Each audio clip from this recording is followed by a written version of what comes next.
Hello, and welcome back to Paul's Sports Takes. Today, I will be covering my predictions for the men's events at the 2023 World Athletics Championships that start in Budapest on Saturday.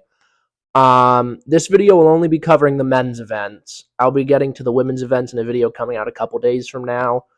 The only events that I won't be covering across these two videos are the mixed 4x400 meter relay, because that one, you never really know what athletes the different federations are going to put into the pools for that race.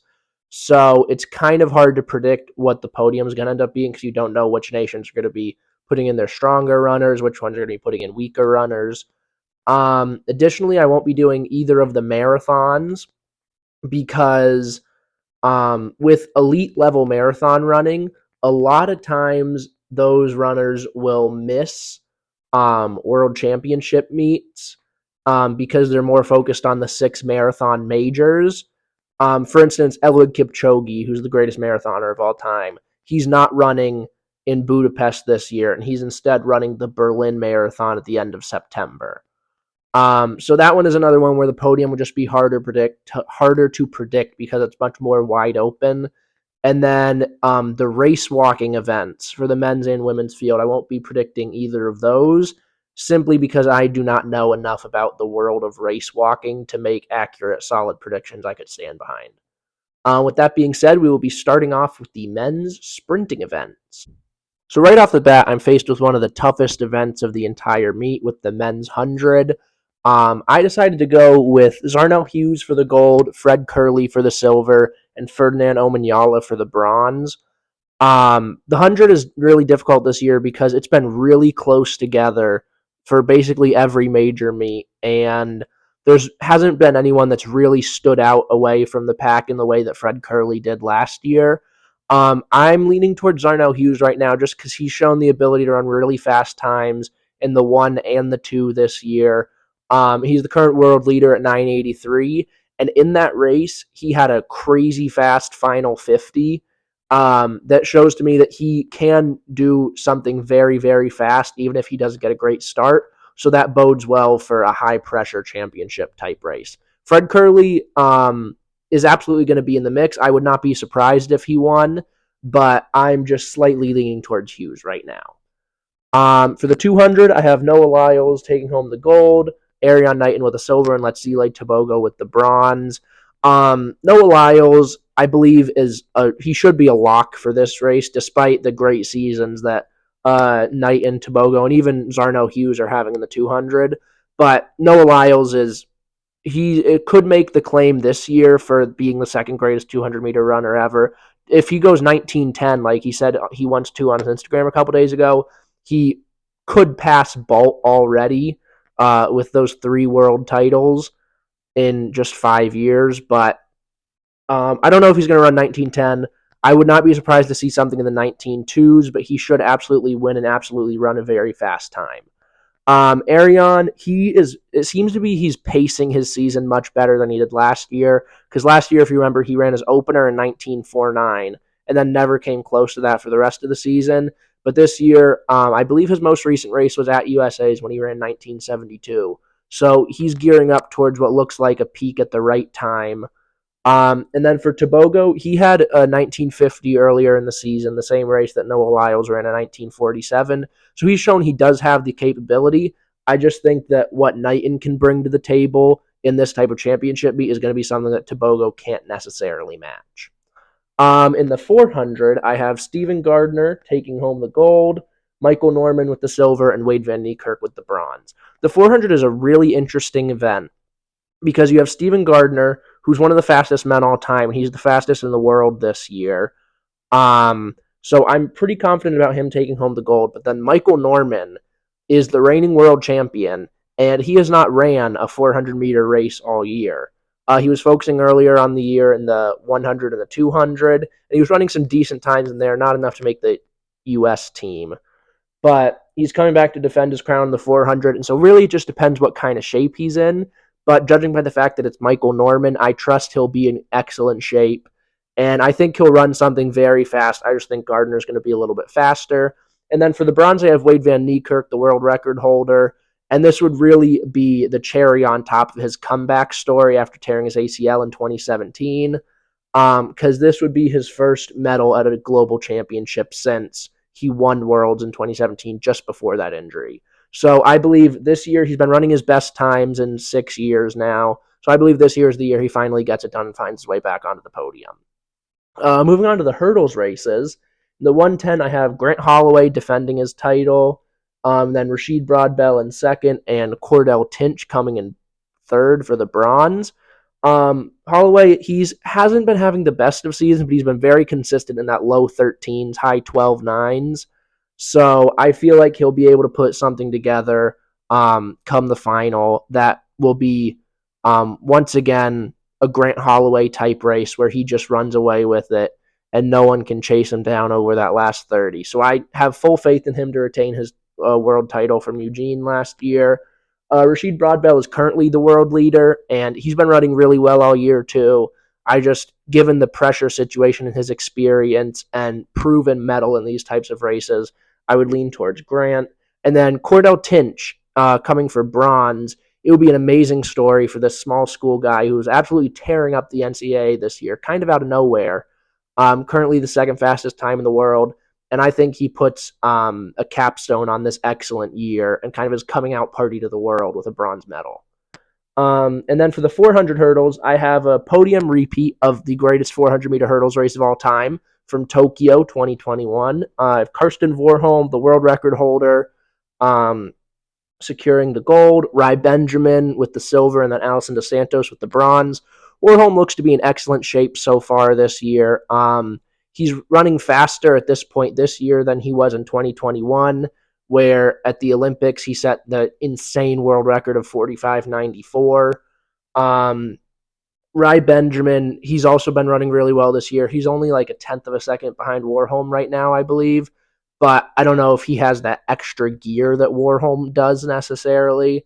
So I'd still lean Warholm over him. And then Dos Santos had an excellent year last year, beat Rai Benjamin in the World Finals. But he's been coming off an injury, so he's only gotten a couple races in this year. So it'll depend on what kind of shape he's in, but I feel like he'll be in shape to run a very quick time. And anytime these three get on the track together, something historic is going to go down. So it's going to be a matter of if they can approach that 45.94, if they can approach that 46-second barrier again, which I think it's possible. I would not be surprised to see Warholm go 45.9. Benjamin, I could see low 46s, and then same for Dos Santos. Now, for the middle and long distance events, we're going to start with the 800. And so for my prediction, I have Emmanuel Wanyonyi taking the gold, Marco Arop with the silver, and Bryce Hoppel coming through with the bronze. Wanyonyi, he's really young. He's only 19, but he's been running really well this year. So I feel like he'll be able to carry that through for this big World Finals moment.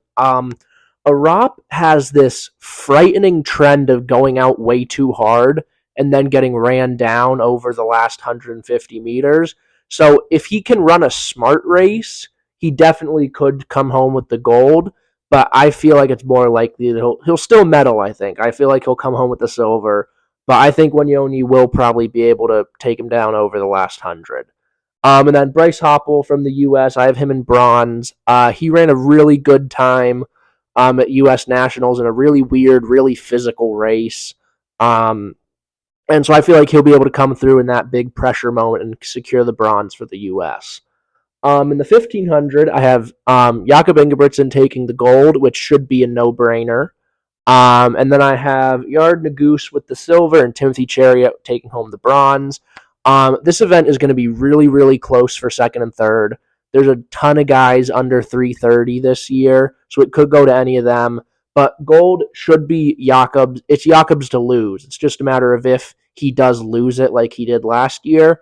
But my thinking going into it is that last year he let other people dictate how the race was going, and he is not going to let that happen this year. He is going to get out ahead of everyone. He is going to run at a pace that he knows he's the only person in the world that can run that fast for 1500 right now, and he's going to do something special. I could see him going under 327.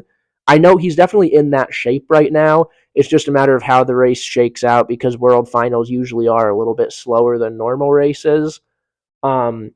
but I have full faith in him to secure the gold this year.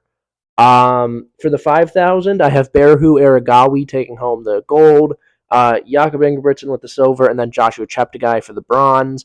Aragawi has been running really well all year. He has the world lead. He's ran some crazy fast times, and he actually has a world lead in the 5 and the 10K right now. So that's a very good sign of the kind of shape he's in and the strength he's at right now. So I feel like he could take home the gold, but Jakob is kind of a wild card for this one because he hasn't ran at 5K all year yet. He set the world record in the 2 mile, so he obviously has shown he has the strength right now to run some really fast times, and he is the defending world champion over this distance. It's just going to be interesting to see how he can play that out after the rounds of the 1500 as well. But I feel like he'll still, regardless, he'll be able to put up a really fast time. I think he'll be able to come through for silver. If it ends up being a kicker's race down the last 150 or so, I feel like he absolutely could have it in him. He has by far the best 1500 time out of the whole 5,000 field. So I could see him absolutely running down the whole field over the last 100 if need be. And then for bronze, I have the world record holder, Joshua Cheptegei. He's second in the world right now behind Aragawi. He's been really consistent all year, and anytime he steps on the track in the 5K, it seems like he does something special. Last year was a bit of an off year for him. I think he ended up 9th in the 5K final. It was somewhere really low, and so I don't think he's going to let that happen again. I can see him coming through with the bronze. But good news for him because I haven't taken the gold in the 10K, where he is also the world record holder, and significantly ahead of anybody else in the field. He hasn't ran that distance yet this year, but anytime he steps on the track over 10K, it's something special. So I feel very confident about him taking home the gold. And then I have Selamin Barega taking home the silver. He's ran really well this year so far in the 10K and the 5K.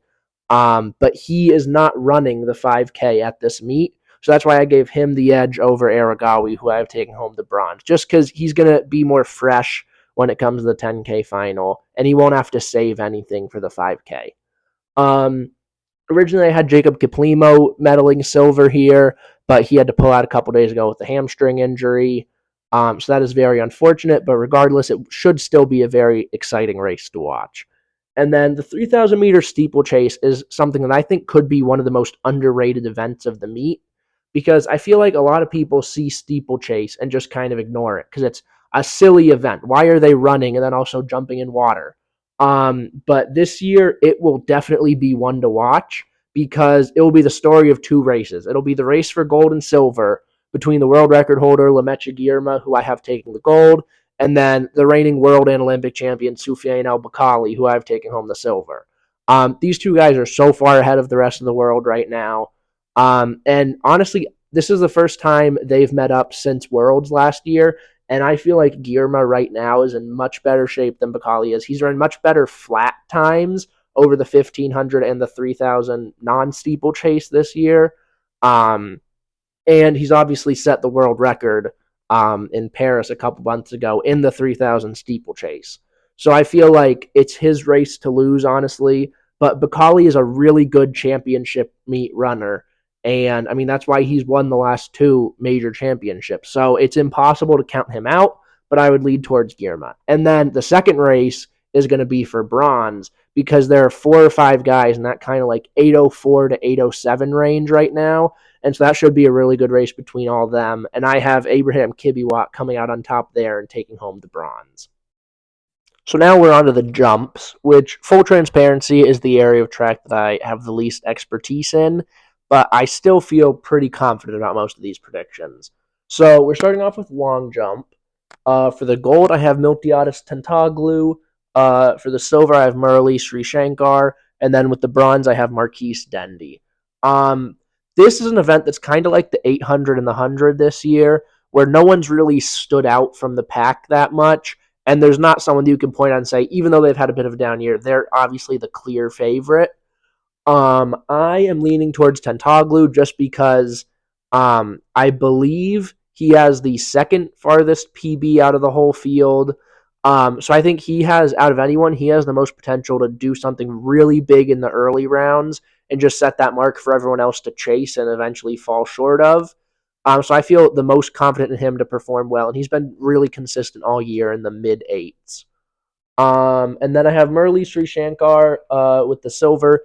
Again, he's been really great all year. Him and Tentoglu have already had some really good battles back and forth in Diamond League meets and whatnot. But I feel like I'm giving Tentoglu the edge. And then Marquise Dendy for bronze. That bronze really could go to any of like 5 guys. It just depends on how people actually perform at the meet. But I went with Dendy because he's really cool and he wears bucket hats, and that's awesome. Moving on to triple jump. This is a kind of a Michael Norman-esque scenario with Pedro Pichardo. He's the reigning world and Olympic champion. And he has better PB than most of the guys in the field, but he has only jumped once this year, outdoors at least. He jumped back in Doha, I believe, at the beginning of May, and he had a really good jump, but it was a while ago, so he hasn't jumped all summer. So we don't really know what shape he's in necessarily, so it'll be interesting to see. But just given his track record, I feel confident that he'll be able to do something big and secure the gold. In silver, I have Hugas Fabrice Zango. He's been really consistent all year. He just recently beat Jaden Hibber, who I have taken home the bronze at a Diamond League meet. So I feel pretty good about him being able to put a good meet together, a good series, and finish in second.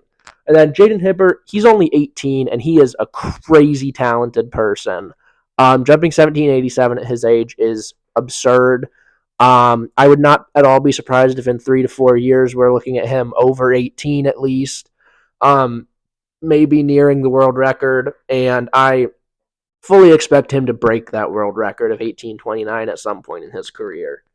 Moving on to high jump, we have Mutaz Esabarshim, who has been one of the most dominant athletes in track and field for the last decade. Considering Olympics, World Outdoors, and World Indoors, he has 5 golds and 4 silvers since 2012. So that is very impressive. And he's won the last 3 world championships in 17, 19, and Eugene last year, and he won in Tokyo. So he's on a roll at world finals, and I fully expect him to continue that. He currently has the world lead this year. He's been in excellent form all year. Javon Harrison, who I've taken the silver, is a really, really fun talent because of how good he is in the high jump and the long jump.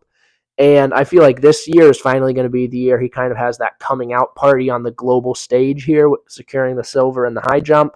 But I just don't think we'll have what it takes to take down Barsham. And then for Gianmarco Tamberi, I have him taking home the bronze.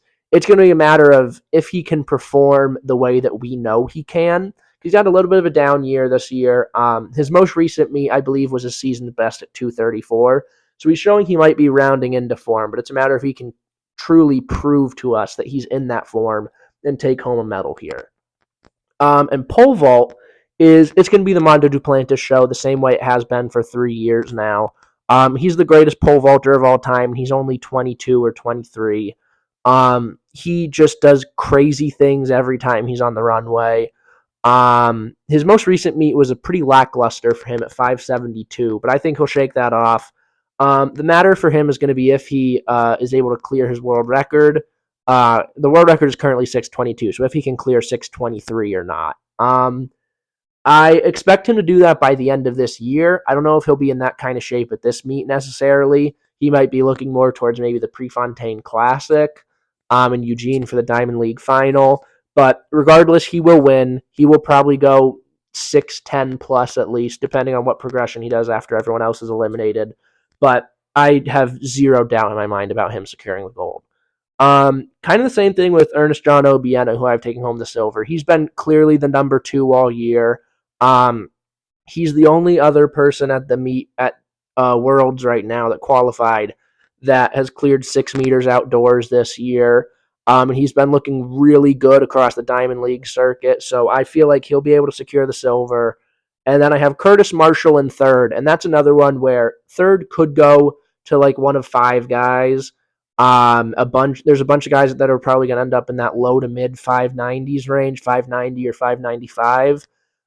It's just going to be a matter of who can get through those early jumps with no misses, and I feel pretty confident that Marshall will be able to secure that. The throwing events are really my bread and butter. It's what I did in high school. It's what I still do now. So I'd say that this is definitely the area that I know the most about. So I'm very excited to get into these predictions.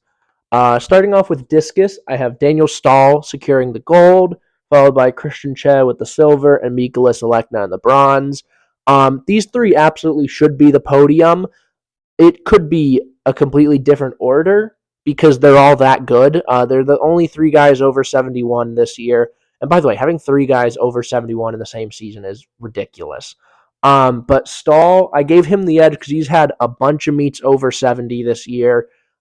He's beaten Che head to head the last two meets they were both at. He's just been really, really consistent.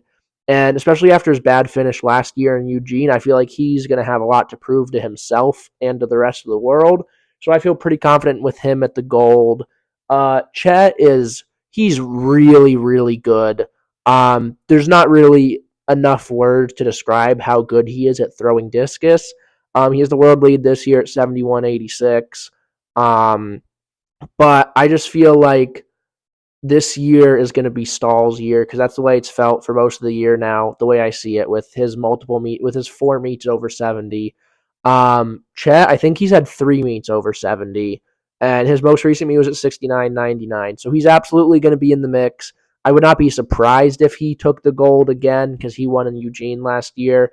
But my gut is telling me Stahl. And then Alekna, this kid is absurd, crazy, unbelievable, all the adjectives you can think of. And he's just going to keep getting better and better. He could be the future world record holder. If anyone can ever come close to Jurgen Schroll, it's going to be him and Cha. Um, but I feel like this year, those guys are still just a step ahead of him when it comes to these major meets. So I could see him in bronze, but also he came out of nowhere and he won Europeans last year. Well, not out of nowhere, but he surprised everyone and beat both of them and won Europeans last year. So it's absolutely possible he could find his way on the top of the podium instead of bronze. Um, for shot put, it is the story of Ryan Krauser, and it is seeing how far Ryan Krauser can go because he is the greatest shot putter of all time. He's one of the greatest track and field athletes of all time. He set the world record this year at 23.56. It's going to be seeing if he can go bigger than that, seeing if he can approach 24 meters. I wouldn't be surprised to see him throw 23.6 or 23.7. I don't know if he'll hit 24, but I definitely would not be shocked to see him reset his world record. And then the battle for second and third is going to be fun to watch because you have Tom Walsh, who I have in silver, and Joe Kovacs, who I have taking home the bronze. Joe Kovacs is the second greatest shot putter of all time. He threw 23-23 last year. He's won a world championship on his own. But he's had a little bit of a down year because him and his wife, they had twins over the off season, and they've been very public about how that's been messing with his sleep and training schedules. And so he's looked a little off, and I feel like he can come into form, and I hope he does. Because if he does take that silver over Tom Walsh, that means he'll have thrown something really big. Because Tom Walsh has been having really big throws all year. He's had a bunch of meets over 22. One of his most recent meets was 22.58, which is a really good mark for him this early in the season. So I'm excited to see what those guys do. But if one of them falls off and one of them has a bad day, there are a group of guys there with Josh Awatunde, Peyton Arderdahl, and Rajinder Campbell who are all waiting there in that low 22 range to snipe one of them if one of them falls off the podium. So shot put is definitely going to be one of the events to watch, I think. For javelin, this is an event that I see it as the podium and then everyone else kind of pretty far behind them. I have Neeraj Chopra taking the gold medal, and then Jakub Vadlich with the silver and Julian Weber with the bronze. Chopra, he's only been in 2 meets this year. But both of those meets were Diamond League meets, and he beat Vadlich and Weber in both of them. So he looks to be in great form, and he's a really good performer at championships. He got gold in Tokyo, silver last year behind Anderson Peters, who's had a down year. So I feel pretty confident about him coming back and reclaiming that world gold. And then for Jakub Vadlich, he's had a really, really solid season. He's been in a lot of meets. Him and Weber both have been in a lot of meets together. And Vedlich has just consistently been putting out big throw after big throw. So I feel like he's going to be able to come through for that silver. And then Weber, he was fourth in both Tokyo 2 years ago and Eugene last year. So I feel this is the year he finally can break through and find his way onto that world podium. For Hammer, Hammer is an interesting story because you have Wojciech Nowicki, who I have taking the gold, and Rudy Winkler, who I have with the silver. They're the only two men over 80 meters this year so far, and they are both phenomenal hammer throwers. The battle between them two, I think, is going to be really, really fun to watch, and there's going to be a lot of big throws, a lot of back and forth. But then in bronze, I have Pavel Fidek, who he's the reigning 5-time world champion at this event, and he's had a down year by his standards, absolutely. He's only thrown about 78 meters right now, which is it's kind of in a pack that's from like third to like eighth or ninth in the world. So it's going to be a matter of seeing if he can break out of that pack and hit a big season's best to claim the world title again, which I could see him doing because he's Pavel Fidek and he's done that 5 years or five championship meets in a row. But this year, it just feels like Nowicki and Winkler are kind of the cream of the crop right now in regards to the hammer throw.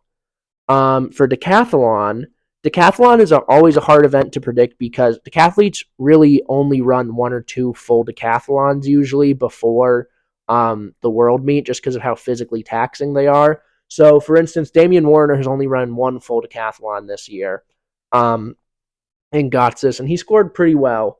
Not necessarily up to his standards, but a pretty respectable score.